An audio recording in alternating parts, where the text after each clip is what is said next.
A millionaire invited his own maid to be humiliated in front of the elite, but when she walked in wearing red, the entire room froze in silence.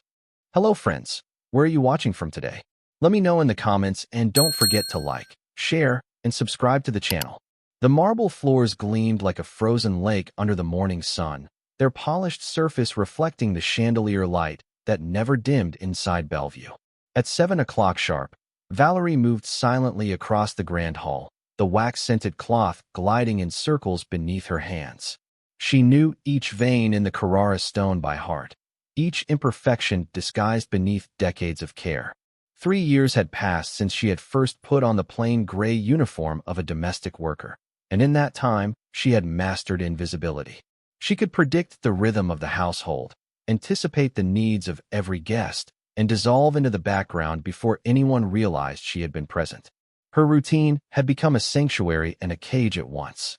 She scrubbed, dusted, polished, and arranged without complaint, her mind sharp behind lowered eyes. Few could guess that the woman kneeling on the marble had once signed multi-million-dollar contracts, flown to Singapore for conferences, and dined beside ministers and presidents. Valerie Ross had vanished into the folds of anonymity, replaced by Valerie Silva, a surname borrowed from a distant cousin in Lisbon. The city's elite, those who once toasted to her future, passed her now without a glance. The scent of freshly cut roses drifted from the eastern wing. Bellevue was awakening. Doors opened, voices echoed faintly, and the faint shuffle of designer shoes approached. Andrew Belmont's stride was unmistakable, fast, precise, and full of the unspoken conviction that the world itself bowed to his timing. He swept into the hall in a dark tailored suit, Hermes tie knotted with effortless arrogance, phone pressed to his ear. I don't care if the contract is signed in Singapore or Stockholm, Andrew barked, not sparing a glance for the woman bent at his feet. By Thursday, I want results. 200 guests, flawless execution, and not a single detail out of place. Valerie kept her head lowered, cloth moving in steady rhythm. To him, she was furniture, part of the architecture. His gaze traveled across the chandelier, the staircase, the flowers, but never settled on her face. As he passed, he snapped his fingers without breaking stride. Silva, 200 guests. Elite only. The gala must be perfection. You understand? Yes, sir, Valerie murmured, voice low but steady.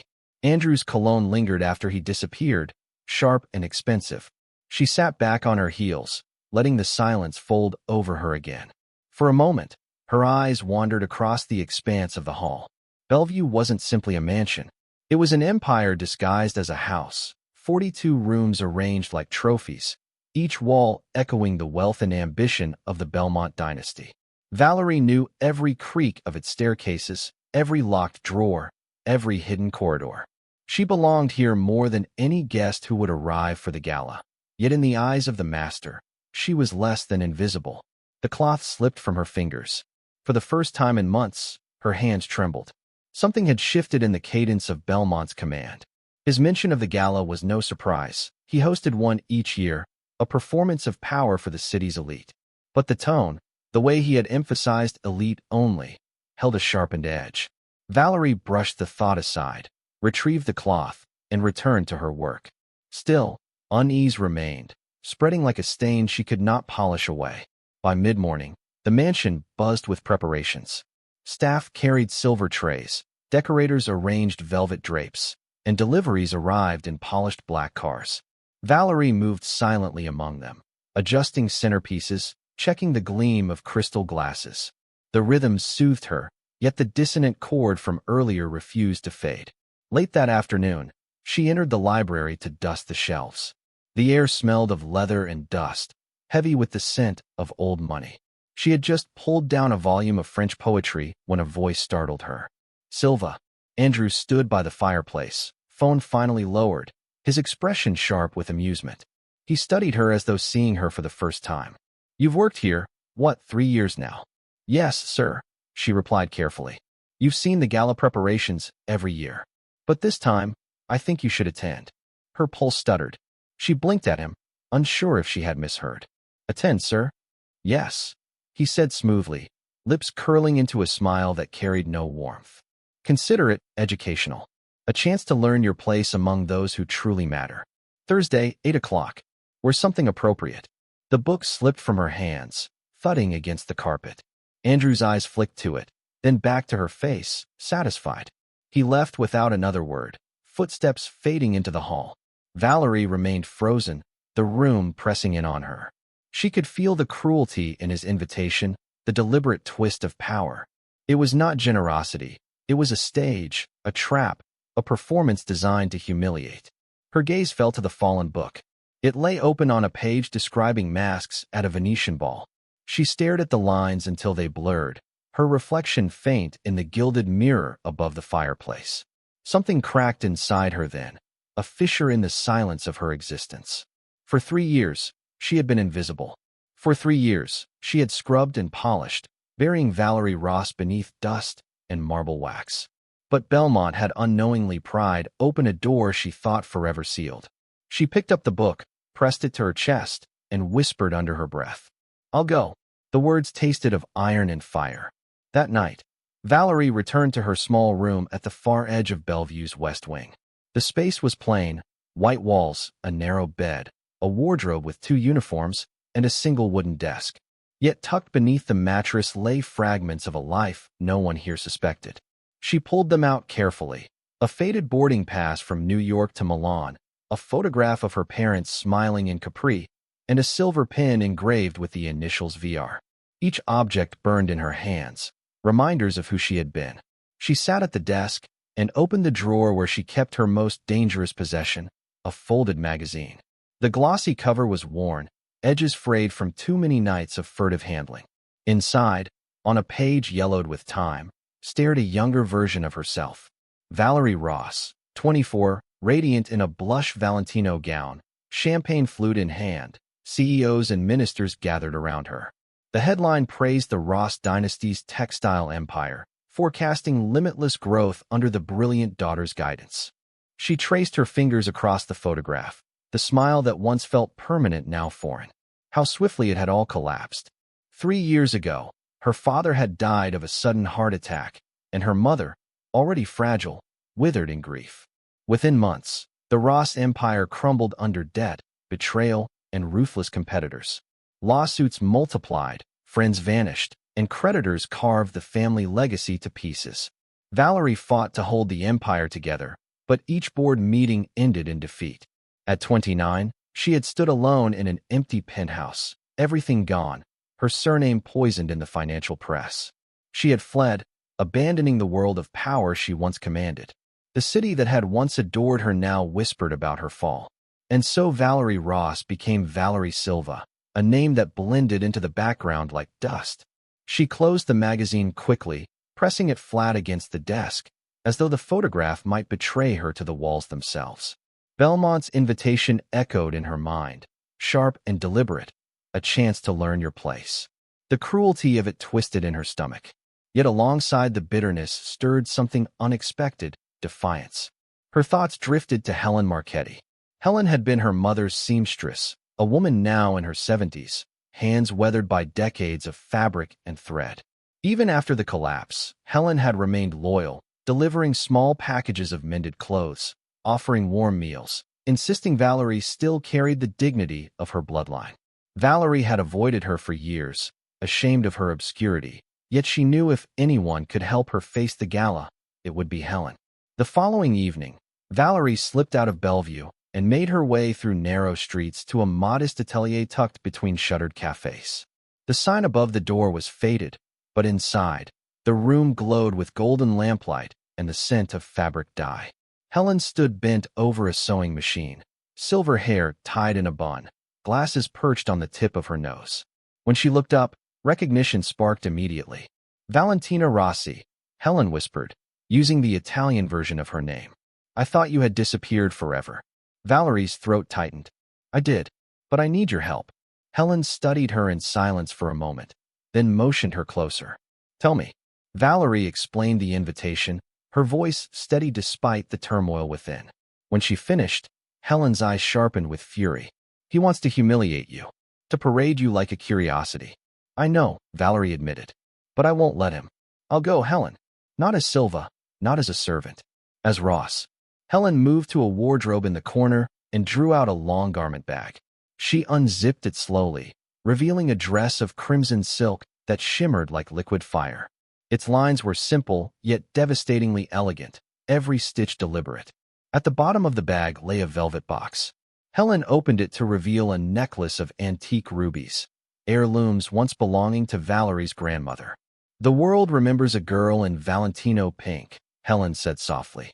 "But on Thursday, they will meet the woman in red." Valerie reached out, touching the silk with trembling fingers. The fabric was cool, alive. She could see herself in it. Not the invisible servant, but the woman she had once been. Brilliant, commanding, unbroken. Tears pricked her eyes. "Helen, I don't know if I'm ready." Helen placed a hand on hers, firm and warm. "Class cannot be bought, my dear. And dignity, no one can take that from you. Not Belmont, not the world. Remember that." Valerie closed the bag carefully, heart racing. For the first time in years, hope coursed through her veins, fierce and unstoppable. She would not step into Belmont's trap as a victim. She would step onto his stage as the woman he had underestimated. As she left the atelier, the city lights glimmered like a constellation of promises. The night air was cold, sharp with possibility. She clutched the garment bag close, whispering to herself, "I'll go, and they will remember me."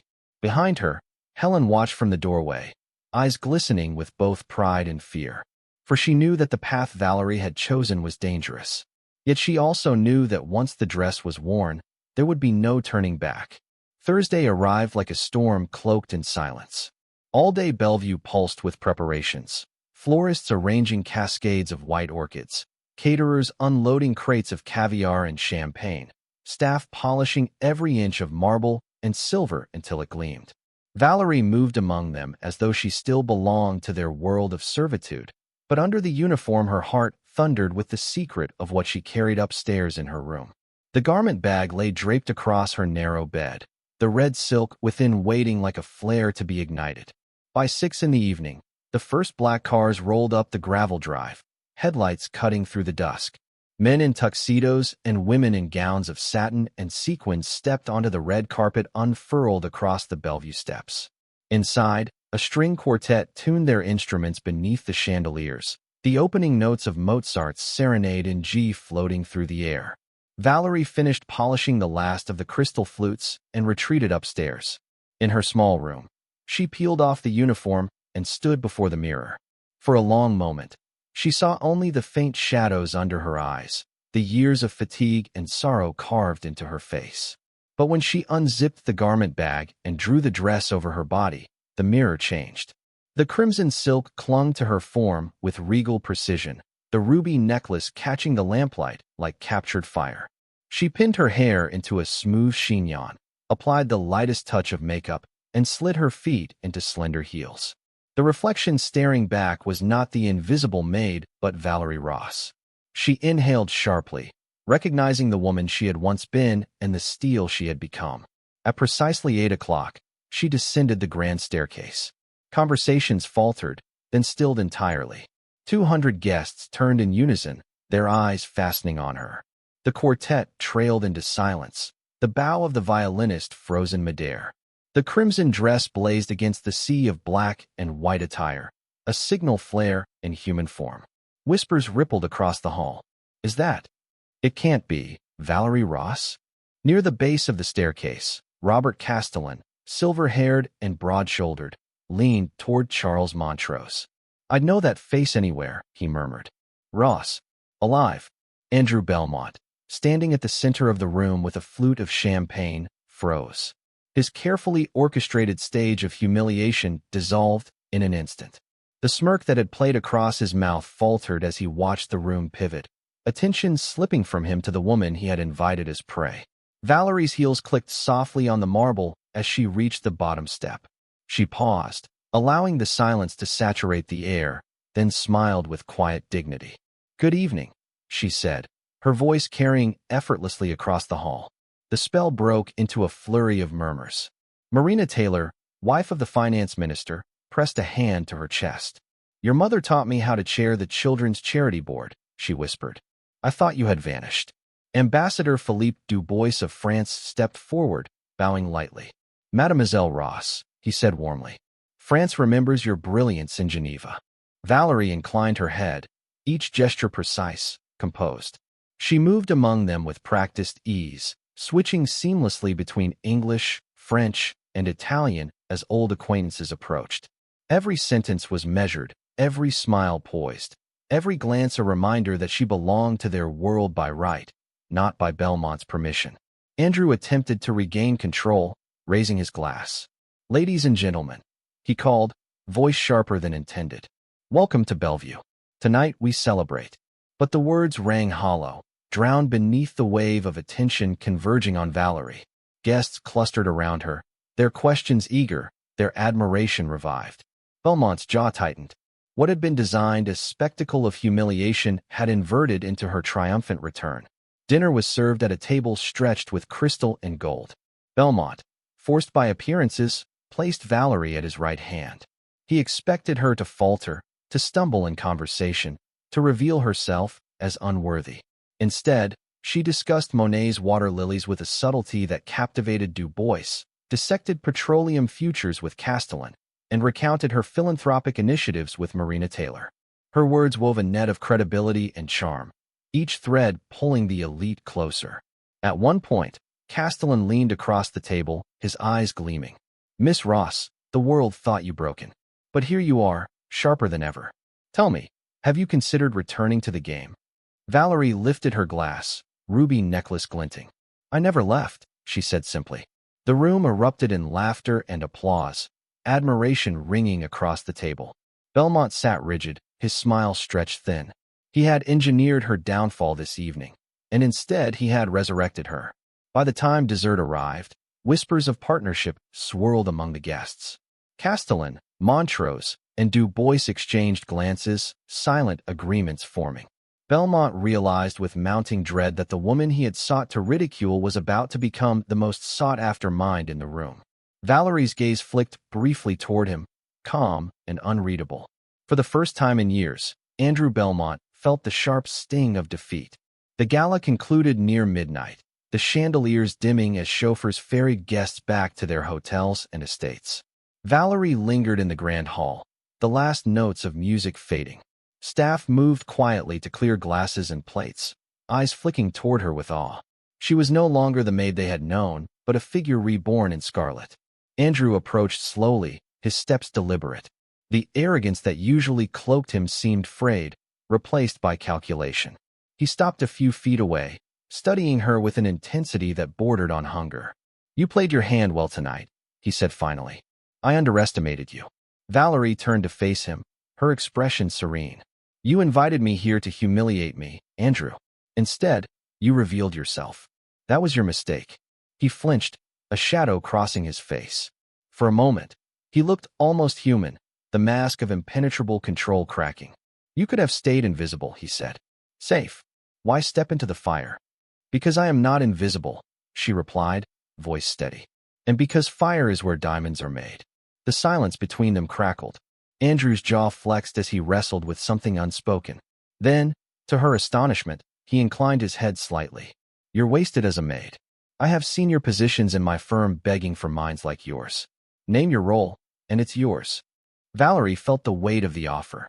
For 3 years, she had been discarded, unseen. Now the man who had sought to destroy her stood offering power. But she saw the truth behind the gesture. It was not generosity, but desperation, a bid to control the very brilliance he had tried to bury. "I don't want your validation," she said quietly. "If you truly value what I am capable of, then give me 1 week. As a consultant, no uniforms, no cleaning. Let me show you what you've ignored." Andrew's eyes narrowed. 1 week? And if you fail? "Then I'll disappear again," Valerie said. "But if I succeed, we will not speak of employment. We will speak of partnership. Equality." The words hung between them, audacious and unthinkable. For a man like Belmont, partnership was an alien concept. Yet he could not dismiss the electricity of the evening, the alliances she had already begun to forge. Finally, he extended his hand. 1 week. Valerie regarded it for a long moment, then shook it once, firmly. The following morning, the mansion felt different. Staff whispered about the transformation of the maid into the woman in red. Belmont retreated into his study, calls piling up, his empire suddenly unstable in his mind. And Valerie, no longer confined to wax cloths and silver trays, prepared for the most dangerous week of her life. She spent Sunday immersed in files she had discreetly gathered over years of quiet observation, reports left in wastebaskets, balance sheets glimpsed on desktops, conversations overheard in corridors. Belmont's empire looked powerful from the outside, but within she saw the cracks, stagnant growth, outdated strategies, competitors circling like sharks. On Monday morning, she entered his office not as a servant but as a strategist, a folder of notes in her hand. Andrew looked up, skepticism shadowing his eyes. "Well, Miss Ross," he said, testing the name as though tasting its flavor. "Let's see if you can do more than shine marble." Valerie placed the folder on his desk and met his gaze without flinching. "I'm not here to polish surfaces anymore, Andrew. I'm here to rebuild empires." And with that, the real battle began. The week unfolded with a rhythm that unsettled the entire ecosystem of Bellevue. No longer dressed in gray cotton, Valerie entered Andrew Belmont's office each morning in crisp tailored suits borrowed discreetly from Helen's storage. The change was noticed, staff whispered, managers frowned, and even Andrew's longtime associates exchanged wary glances when they crossed paths with her. She was no longer a ghost in the marble halls. She had become a presence that demanded recognition. On Monday, she delivered her first autopsy of Belmont developments. She laid out charts she had drawn by hand, maps of declining growth, lost opportunities, and 3 years of stagnation. Andrew sat in his leather chair, face unreadable, but his fingers tapped a restless rhythm on the mahogany. When she explained how 2 lucrative contracts had slipped to competitors due to outdated strategies, his jaw tightened. She didn't stop there. She showed how Belmont's obsession with monumental towers in the city's core blinded him to the rise of modular, sustainable construction sweeping across Latin America and Asia. "You've been building monuments to yourself," Valerie said calmly. "But monuments don't multiply. Systems do. Adaptation does. You've frozen your empire in 2015 while the world moved to 2025. Andrew's eyes flicked to her, sharp as a blade. "You think you can lecture me on empire building?" "I'm not lecturing," she replied. "I'm diagnosing. And unless you want Belmont developments to collapse within the next 5 years, you'll listen." The silence stretched taut. Then, unexpectedly, Andrew leaned back and allowed the faintest curl of a smile. "You're either the boldest consultant I've ever met, or the most reckless." "Both," she said. On Tuesday, she arranged a video call with Luis Martinez, head of a fast-growing Mexican real estate consortium. Belmont had lost touch with him after a failed negotiation 2 years earlier, but Valerie reopened the line effortlessly, greeting him in fluent Spanish. Within minutes, Luis was laughing, intrigued by her proposal for a joint venture in modular housing projects. By the end of the call, he had agreed to a meeting in Mexico City, promising a potential $2 million contract. Andrew, who had sat silently during the call, stared at her with an expression she had never seen before, respect shaded with unease. "She speaks his language," Andrew muttered afterward, almost to himself. "Not just Spanish, but his rhythm, his ambition." By Wednesday, the household had split into factions. Some of the senior managers resented her intrusion, whispering that she was only a maid with delusions of grandeur. They avoided her in hallways, exchanged sneers when she presented her strategies. But others, particularly younger staff, watched with admiration. A maid who dared to face Belmont and win? To them, she became a quiet symbol of possibility.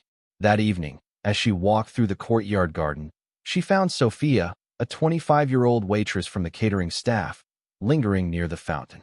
"Miss Ross," Sophia said softly, eyes wide with reverence. "Everyone talks about you.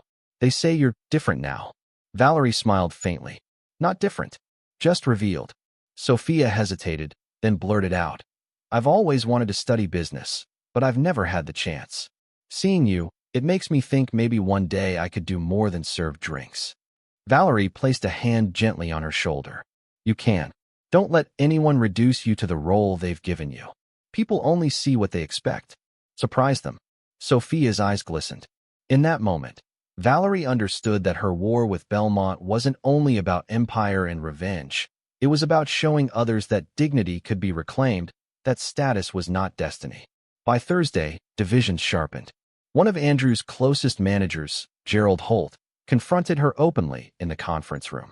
"You've been here a week, Silva, and suddenly you think you're running the company? This is absurd." Valerie met his glare without flinching. "If you think competence is absurd, Mr. Holt, then perhaps that explains the last 3 years of stagnation." The room went silent. Andrew, seated at the head of the table, didn't defend his manager. Instead, he studied Valerie with the intensity of a man forced to reconsider everything he thought he knew. The alliances were shifting. Castellan and Montrose sent word that they wanted to hear her ideas. Marina Taylor asked to meet privately to discuss a philanthropic initiative. Du Bois invited her to dinner, citing unfinished conversations from Geneva. At the same time, Belmont's old guard grew defensive, their resentment boiling into quiet sabotage. By Friday, the mansion was no longer a fortress of Belmont's power alone. It had become an arena, and Valerie, once a silent ghost, now stood at the center, alliances forming around her, divisions widening in her wake. The week's momentum carried her into Friday with an energy that refused to fade. Valerie woke before dawn, reviewed her notes by lamplight, and refined the report that would be her final offering to Belmont. 40 pages of diagnosis, projection, and strategy, an ambitious roadmap that promised to triple his revenues in 2 years. It was audacious, but she had no intention of being timid. As she fastened the ruby necklace around her throat, she caught her reflection in the mirror. The woman staring back was no longer a maid hiding from her past, but the architect of her future. For the first time in 3 years, she allowed herself to whisper her real name aloud. Valerie Ross. When she entered Belmont's study later that morning, Andrew was already there, gazing out over the city skyline through tall glass windows. The light caught the lines on his face, hard-earned from years of ambition and arrogance. He didn't turn when she approached. "Your week is nearly up," he said. "Yes," Valerie replied, placing the heavy report on his desk. "And I've brought you a map, not to polish marble, but to rebuild your empire." Andrew finally turned, curiosity flickering in his eyes. He opened the folder, skimming the first pages. Valerie stood tall, speaking as he read. "You've plateaued because you've confused power with permanence. But permanence is an illusion. The market is shifting to sustainability, partnerships, adaptability. I've outlined opportunities in Mexico, Brazil, and Chile. Modular construction, eco-financing, government incentives. I've identified your competitors' liquidity crisis. Strike now, and you'll gain market share before they recover. Redirect your idle capital, $5 million, into modernization. I've charted each step." Her words filled the room with a current of inevitability. Andrew flipped through page after page, his smirk fading into concentration. For the first time in years, someone had dared to tell him the truth without flattery or fear. At last, he looked up. "And what do you want in return?" Valerie's gaze was steady. "Not employment. Partnership. Belmont and Ross International. Equality. You don't need another servant, Andrew. You need someone who sees what you cannot." The word struck him like a blow. He closed the folder, fingers pressed hard against the leather cover. Silence pressed down, heavy as stone. Finally, he asked, almost reluctantly, "Why? Why come back now? Why not vanish forever, as everyone believed you had?" For a moment, Valerie considered silence. But the time for secrets had ended. She drew a breath, steady but sharp. "Because I was Valerie Ross," she said. "The daughter of the Ross Empire. The one you all watched fall 3 years ago. I buried myself here under another name, cleaning your marble while the world forgot me. But I didn't forget myself. And tonight, you saw what I truly am." Andrew's eyes widened, shock breaking his composure. He searched her face as though piecing together a puzzle that had been before him all along. "You," he whispered. "The Ross heiress. All this time in my house." "Yes," she said. "And you tried to make me invisible. But you only gave me time to sharpen my mind." For a long time, he said nothing, only paced the length of the study. Then he turned, and in his eyes burned something Valerie hadn't expected, not only respect, but something dangerously close to admiration. "You could have destroyed me with this revelation," he said slowly. "Exposed me for the fool I was. Yet you brought me a map instead." "Because prosperity isn't built on humiliation," she replied. "It's built on impact. on lifting others. Even you, Andrew. The silence that followed was not of hostility, but of transformation. The first crack in Belmont's armor had formed. That night, Valerie lay awake in her room, staring at the ceiling. The truth was no longer buried. She had spoken her name aloud, revealed her past to the man who once sought to erase her. The danger was real. Andrew could still destroy her if he chose. But she sensed something shifting, a force stronger than revenge. In the quiet, she whispered a promise. This time, I won't build an empire for myself alone. I'll build it for everyone who's ever been unseen. And the city beyond Bellevue stirred, unknowingly awaiting the storm she was about to unleash. Monday dawned with heavy clouds over the city, a slate-gray sky pressing against the glass towers. Bellevue's halls were unusually still, as though holding its breath. Valerie dressed in silence, sliding into a charcoal suit Helen had tailored to her frame. She fastened the ruby necklace last, a silent vow that she carried her family's bloodline with her into every battle. Today would be different. Today she would not only advise, she would take command. When she entered Andrew Belmont's office, he was already there, sleeves rolled up, studying her 40-page roadmap for the 5th time. The faint dark crescents under his eyes betrayed that he had not slept much since she handed it to him. The man who once considered himself untouchable was suddenly obsessed with every line of her analysis. "You've shaken me," Andrew admitted without preamble, gesturing at the report. "No one has spoken to me like this in years. My board drowns me in numbers, but never in vision. You've drawn a sword and carved open the truth. But there's something you haven't answered." Valerie folded her arms. "And what's that? Why you would risk everything by tying yourself to me? I humiliated you. I stripped you of dignity in front of my own staff. Why not walk away, rebuild your empire alone?" She regarded him steadily. "Because even I can't rebuild alone. Empires aren't forged by isolation. They're forged by alliances. You have infrastructure. I have vision. Together, we can multiply. Apart, we remain smaller than we could be." He studied her with that calculating stare, the one that unnerved rivals and lured partners. "And if I say no, then I leave," she said simply. "And when I rise again, it won't be with you. But understand this, Andrew. You'll remember this week as the moment you let the future walk out of Bellevue." Her words were steel. The room seemed to tighten around them. Andrew leaned back slowly, a smile tugging at the corner of his mouth. "You gamble like your father did. Boldly, recklessly. But I see now why the Ross Empire was legendary." "Correction," she said, stepping closer. "Why it will be again." The silence fractured with the buzz of Andrew's phone. He glanced at the screen, frowned, and answered curtly. Valerie turned toward the window, giving him privacy. But his voice carried, sharp and clipped. "What do you mean they're renegotiating?" "No, Castellan doesn't change terms unless someone else is at the table." "Who the hell?" His gaze shot to Valerie, realization dawning. When he hung up, he spoke low, dangerous. "You've been talking to Castellan." Valerie turned calmly. "He reached out after the gala. He sees potential where you've been blind." "You went behind my back," Andrew snapped, rising. "You courted my allies without my permission." "I don't need your permission," she said evenly. "And neither do they. Castellan, Montrose, Du Bois, they see value in me, in what I bring. And they've made it clear they want me in the game. I gave you the first chance, Andrew. But understand, if you slam this door, I'll walk through another." For the first time in years, Andrew Belmont's power met an equal force that refused to bend. His face hardened, then softened, as though two versions of himself warred within. Finally, he exhaled slowly. "You've cornered me," he admitted. "And God help me, I'm exhilarated." Valerie's lips curved faintly. "Then let's stop pretending this is about permission. The question isn't if you'll accept me, Andrew. The question is if you can keep up." It was the point of no return. The moment she revealed herself not as consultant, not as supplicant, but as contender.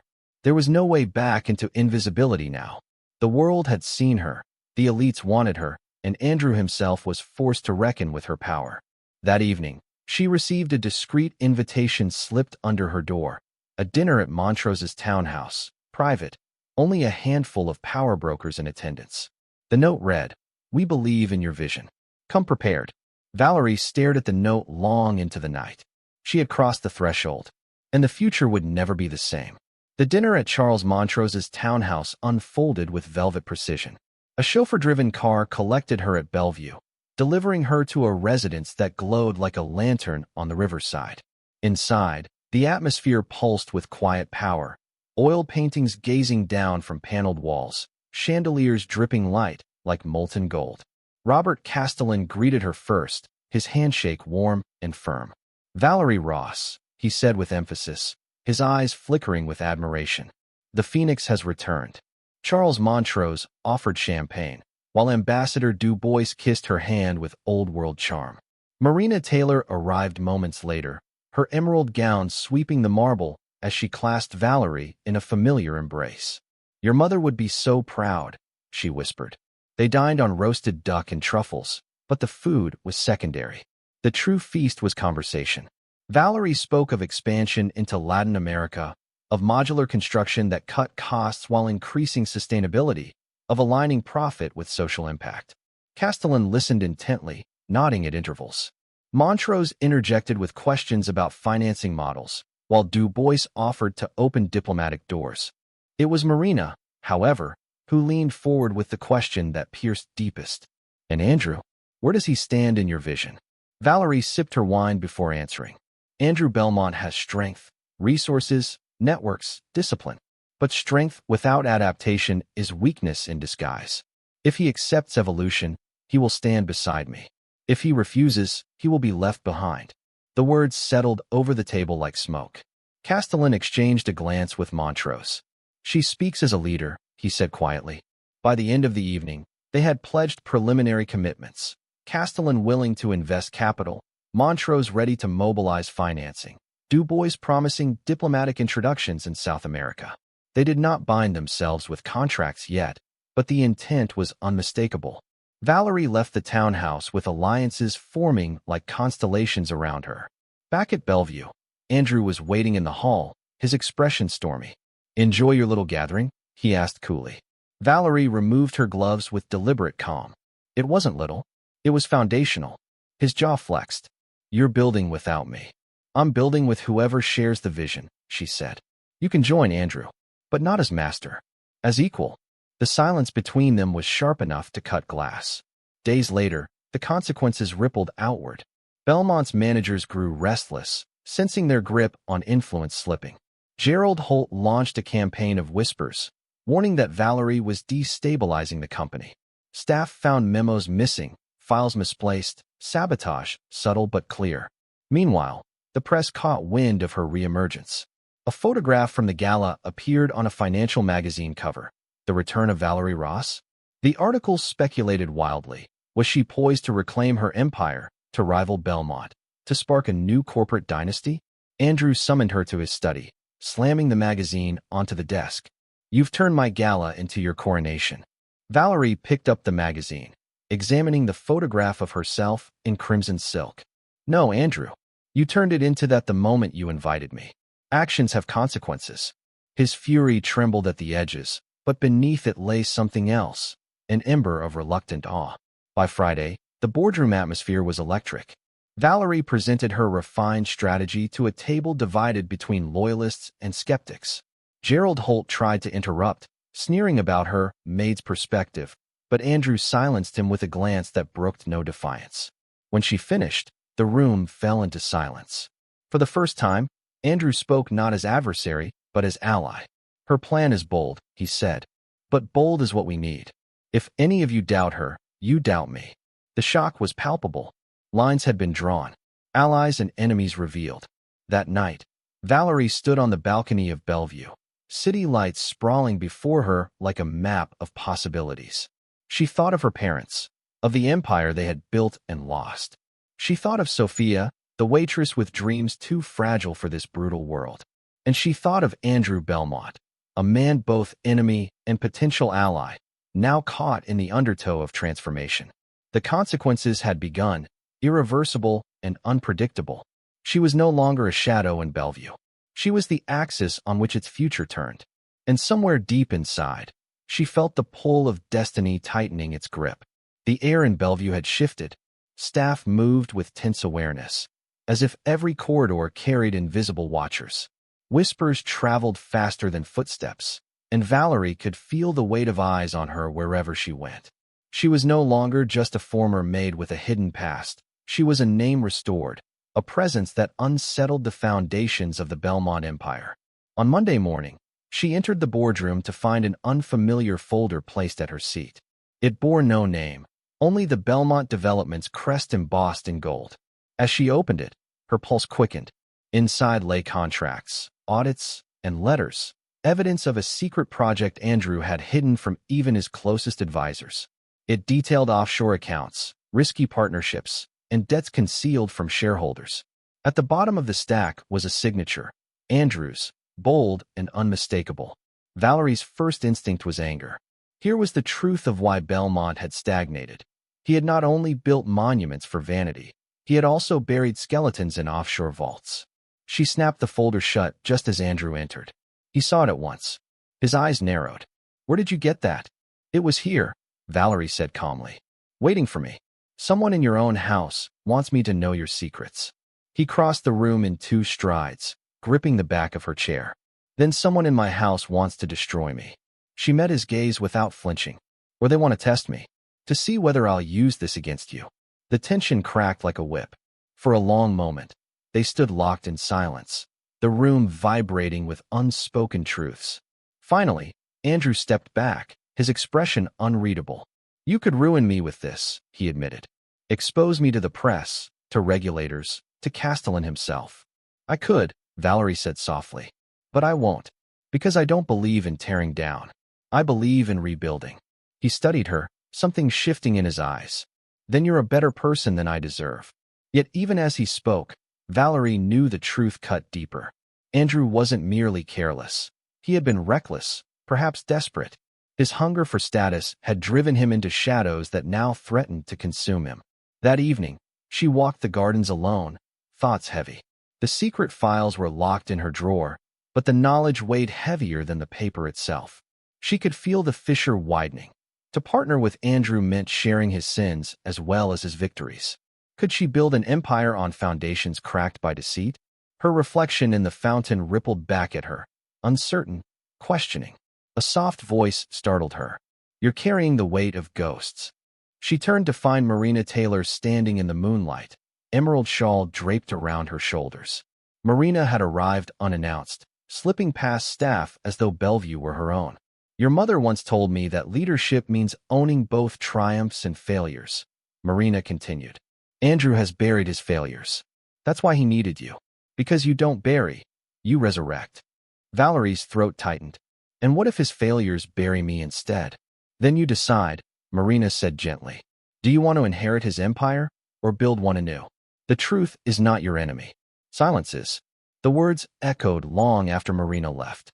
Buried truths had surfaced, demanding choice. Valerie realized she could no longer stand on the margins. She had to decide whether Andrew Belmont would be her ally in light or her ruin in shadow. The week leading to the decisive confrontation unfurled with relentless urgency. Calls from Castellan, Montrose, and Du Bois filled Valerie's schedule, each pressing for clarity. Was she truly in control of Belmont Developments, or merely a passing influence? The press intensified, headlines speculating daily. Ross heiress rises from ashes. Belmont's empire shaken by woman in red. Inside Bellevue, Andrew moved like a man preparing for battle. He no longer barked orders at Valerie. Instead, he listened, sometimes too closely, as though her words were lifelines. But the cracks remained, his offshore dealings, his obsession with appearance, the whisper campaigns from managers like Gerald Holt. The house itself seemed alive with tension, its marble halls echoing with secrets. On Wednesday, Valerie convened her first independent meeting in the East Wing conference room. Sophia, the young waitress-turned-assistant, helped her prepare charts and translated documents. The table filled with mid-level managers, skeptical at first, but captivated as she outlined a roadmap for expansion into Mexico and Brazil. "This isn't theory," Valerie told them, voice sharp and clear. "Luis Martinez is ready to sign in Mexico City. Brazil's Ministry of Infrastructure is preparing tenders for sustainable housing. If we move now, we lead the market. If we hesitate, we die." The managers shifted, murmurs spreading. Even the most skeptical could not deny her command. For the first time, the room bent toward her, not Belmont. Later that night, Andrew summoned her to his study. A fire roared in the hearth, shadows leaping across the shelves. He poured 2 glasses of scotch, handed her one, and stared into the flames. "They're looking at you now," he said. "Not me. They're looking at vision," she replied. "If you want them to keep looking at you, then share it. Not as master, as partner." He turned, eyes dark. "Do you have any idea what you're asking? For me to give up power I've fought for my entire life?" "I'm not asking," Valerie said. "I'm offering you a choice. Either you evolve, or you become obsolete.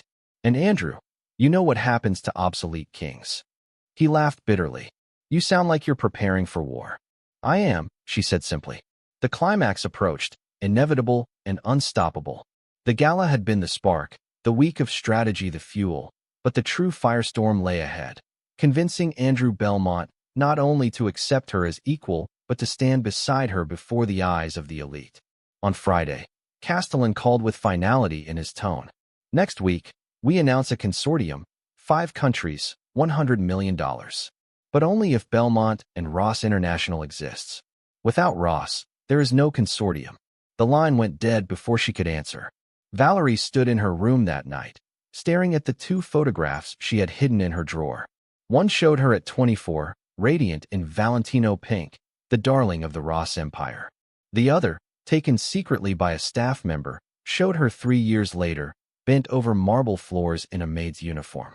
She laid them side by side, then placed a blank page between them. The future, unwritten. At dawn, she slipped the ruby necklace into place and whispered to the silent mansion, "Tomorrow, everything changes." The stage was set. The confrontation was no longer avoidable.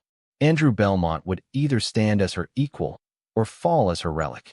The ballroom of the Grand Meridian Hotel shimmered under golden chandeliers, the same hall where Valerie had once danced as an heiress and where, years later, Andrew Belmont had mocked her in whispers among his peers. Tonight, the same chandeliers bore witness to a reckoning. Rows of tables stretched across the vast space, silver cutlery gleaming, waiters gliding with trays of champagne.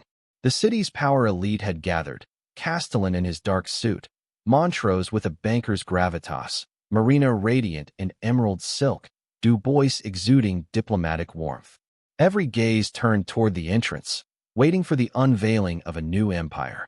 Valerie entered first. She wore not crimson but midnight blue, a gown that flowed like the sky before dawn, the ruby necklace glinting at her throat. She carried no documents, no notes, only presence. The room stirred, voices hushed. Andrew Belmont followed moments later, his stride sharp, his face a mask of calculation. But tonight, something different lingered in his expression, uncertainty. He had lived his life on pedestals, but now he stood at the edge of either evolution or collapse. When the host announced the agenda, the future of Belmont developments, all eyes turned to the stage where Valerie and Andrew sat side by side. The air thickened, every guest sensing history in the making. Andrew rose first. "For decades, Belmont Developments has built monuments," he began. His voice rang steady, but lacked its usual arrogance. "We have raised towers that touched the skyline, structures that proclaimed wealth and permanence. But permanence, as we all know, is an illusion." He paused, glancing sideways at Valerie. "I invited someone into my home months ago under circumstances I thought were beneath me. Tonight, I acknowledge that person as my equal. Valerie Ross." The gasp rippled through the room, though most already suspected. Cameras clicked, pens scribbled, whispers cascaded like falling dominoes. Valerie stood, letting the weight of her name reclaim the air. 3 years ago, I lost everything. Wealth, family, name. I worked unseen, polishing marble while the world forgot me. But obscurity is not the end. It is the crucible where steel is forged. Tonight, I do not return as a fallen heiress. I return as a builder."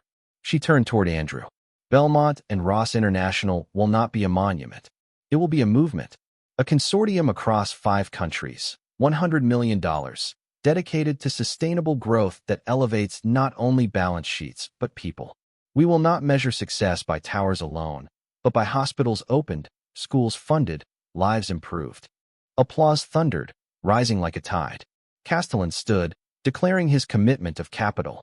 Montrose pledged financing. Du Bois announced diplomatic support. Marina clasped Valerie's hands, tears glistening in her eyes. But amid the triumph, the shadows lingered. Gerald Holt, Andrew's loyalist manager, stormed from the hall, his face twisted with fury. Valerie knew that buried truths still threatened to resurface. Offshore accounts, reckless deals, whispers of betrayal. Andrew's past was not erased by speeches. As the applause swelled, Andrew leaned closer, voice low. "You've done it. You forced me to yield. But remember, Valerie, this alliance makes us both vulnerable." She met his gaze without fear. "Then let us be vulnerable together. That is where strength begins." The night roared on with celebration, but for Valerie, the moment crystallized into clarity. This was the turning point, the moment of truth. She had reclaimed her name, seized her place, and demanded equality. Yet triumph carried its own shadows, and she could sense that the final test still lay ahead. 6 months later, the skyline itself bore witness to transformation. Cranes stretched across 5 countries, modular housing projects rose from barren lots, and press releases announced a new era of construction under Belmont and Ross International. Revenue quadrupled, alliances solidified, and the once stagnant empire breathed like a living organism. Valerie walked through a dusty construction site in Santiago, hard hat clipped over her hair, boots crunching gravel. Children watched from the edges of the lot where a new pediatric hospital was rising, funded by profits from the consortium. Their laughter carried above the hum of machinery, more melodious than any gala string quartet. Andrew approached from behind, jacket slung casually over his arm. His arrogance had not vanished, it never would, but it had softened into something tempered. "You've changed the DNA of this company," he said. "And of me." Valerie glanced at him. "Not changed. Revealed. You always had the capacity. You just buried it under vanity." He chuckled dryly. "And you dragged it out of me, whether I liked it or not." Their partnership, once born of cruelty and defiance, had evolved into respect. They argued often, fiercely, but decisions now ended in consensus rather than dominance. Andrew no longer saw her as an interloper, but as indispensable. He had accepted what once seemed impossible, equality. Recognition followed swiftly. At the Grand Meridian, the same ballroom where humiliation had once been plotted, Valerie stood beneath chandeliers once more, this time accepting the award for Businesswoman of the Year. Cameras flashed as she delivered her speech. "Leadership," she said, voice steady, "is not about power. It is about elevation. To lead is to lift others, to turn obscurity into opportunity, to transform survival into flight. I stand here not because I rose alone, but because I learned that dignity cannot be taken, only hidden, and when it returns stronger." Applause shook the hall, tears streaming down the faces of those who remembered her parents, her fall, her resilience. Weeks later, back at Bellevue, Valerie opened a drawer in her study.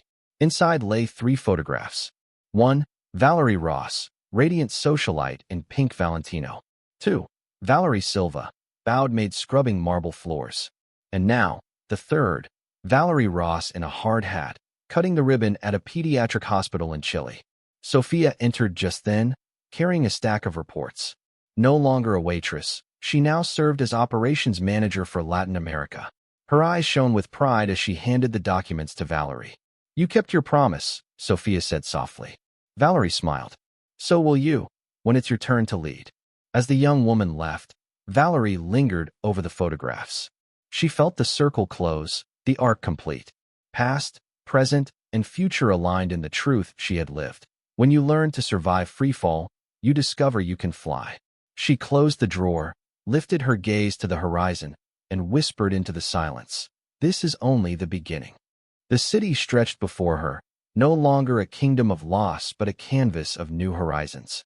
And in the heart of Bellevue, the woman once unseen now stood as both architect and torchbearer, her legacy not a monument, but a movement. If you made it this far, leave us a comment telling us where you're watching from today and what you thought of the story. If you can, share this video with your friends and family, and don't forget to subscribe to the channel and hit the notification bell to receive new videos. A big hug, and see you tomorrow.